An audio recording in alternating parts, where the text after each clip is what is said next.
ইবলিস তার সিংহাসন গেড়েছে সাগরের উপরে। ইবলিসের সিংহাসন কিসের উপরে? বিশাল বড় সাগর আর মহাসাগরের উপরে ইবলিস শয়তান তার সিংহাসন নিয়ে বসা। প্রতিদিন সকালবেলায় শয়তান গুলোরে মানব রাজ্যে পাঠিয়ে দেয়, যা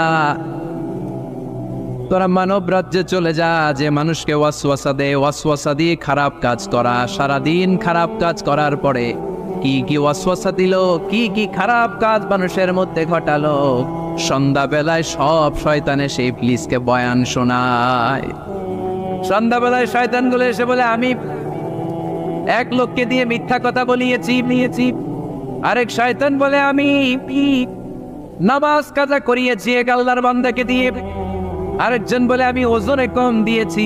আরেকজন বলে, আমি সুদের ব্যবসার মধ্যে টাকা লাগানোর ব্যবস্থা করে দিয়েছি। এক একজন এক একটা ওয়াসওয়াসা দিয়ে আল্লাহর